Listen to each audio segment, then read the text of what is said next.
Some crimes are so horrific, so senseless, that they leave an entire community shaken to its core. Two families, one in Connecticut, the other in Virginia, both brutally murdered in their own homes. The Petit family and the Short family had no connection to one another, yet their cases share eerie similarities. A peaceful night shattered by unimaginable violence. A home that should have been a safe haven turning into a crime scene. But what makes these cases even more disturbing is the sheer brutality and motive behind them. Tonight, we're diving into two of the most chilling family murders in recent history. The home invasion that left the Petit family in flames and the shocking execution of the Short family, where the killer vanished into the night. Who were these families? What really happened behind closed doors? And most importantly, why?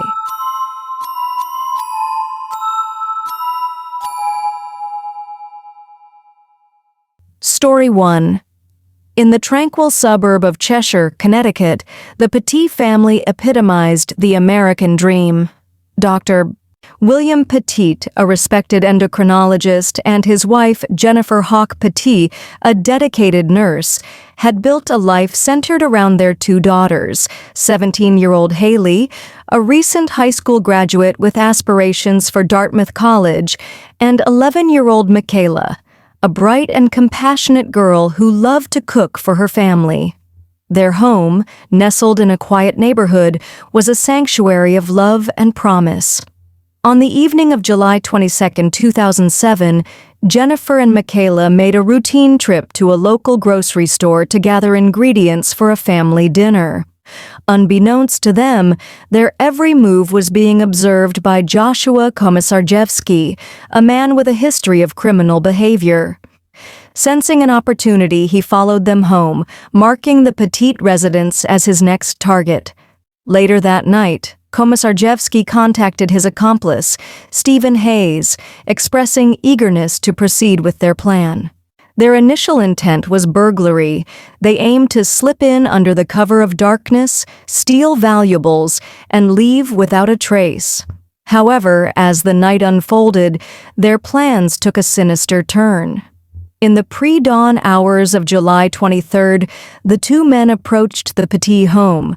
Finding an unlocked basement door, Komisarjevsky entered and discovered a baseball bat.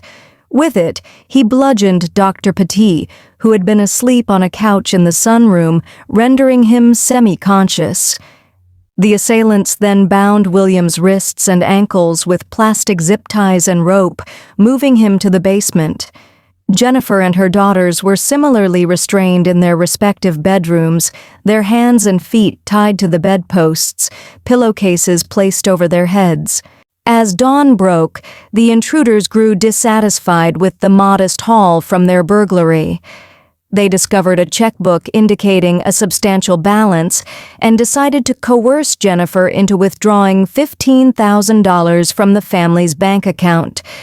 Hayes escorted Jennifer to the bank, where surveillance footage captured her withdrawing the money. Displaying remarkable composure, Jennifer informed the teller of her family's dire situation, prompting the bank manager to alert authorities. Unaware of the unfolding horror, the police began to establish a perimeter around the Petit home.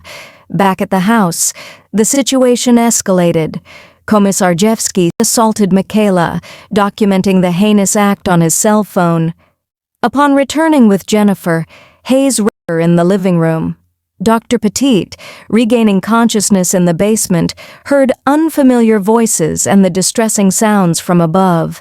Summoning his remaining strength, he managed to free himself and, despite severe injuries, escaped to a neighbor's yard, seeking help. Realizing William had fled, the intruders panicked. In a final, brutal act, they strangled Jennifer, doused the home and the girls with gasoline, and set it ablaze, leaving Haley and Michaela to perish in the flames. The two men attempted to flee in the Petit family vehicle, but were swiftly apprehended by the police, who had been silently monitoring the scene.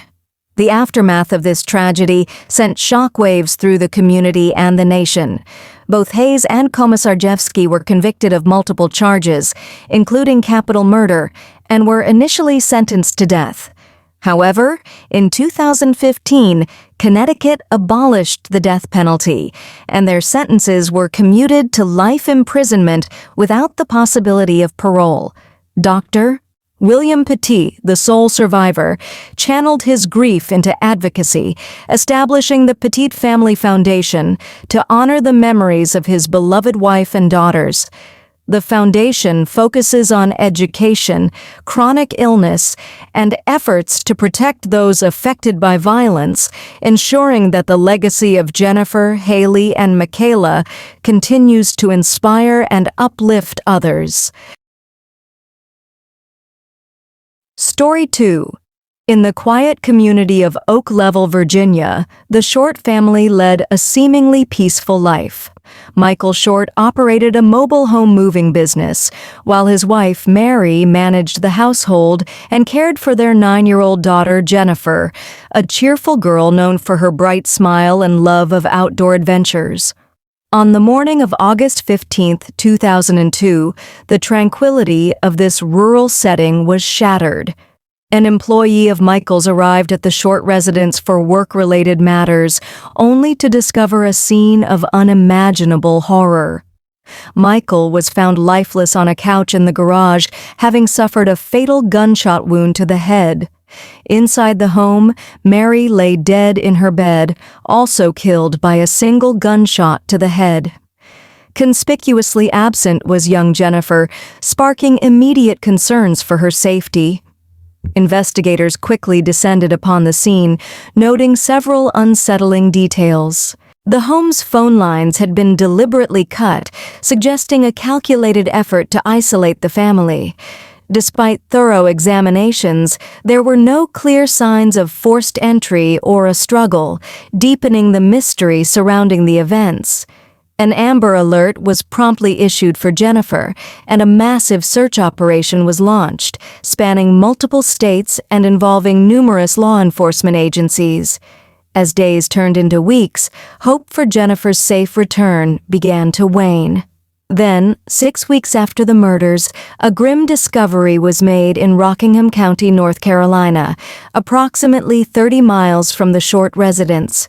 Under a bridge, searchers found skeletal remains later confirmed to be those of Jennifer Short. Like her parents, she had been killed by a gunshot to the head. The investigation into the Short family murders has spanned over 2 decades, yet the case remains unsolved. Authorities have explored numerous leads, including sightings of a suspicious individual in a white flatbed truck near the Short home on the morning of the murders. Despite these efforts, no arrests have been made, and the motive behind the brutal slayings remains elusive. The tragic deaths of Michael, Mary, and Jennifer Short continue to haunt the community and law enforcement alike. The case remains open, with investigators urging anyone with information to come forward, holding on to the hope that justice will one day be served for the Short family. Thank you so much for watching. If you enjoyed this deep dive into true crime, then please subscribe to my channel for more content like this, enduring mysteries, and more. Until next time, please stay safe out there, and as always, stay curious.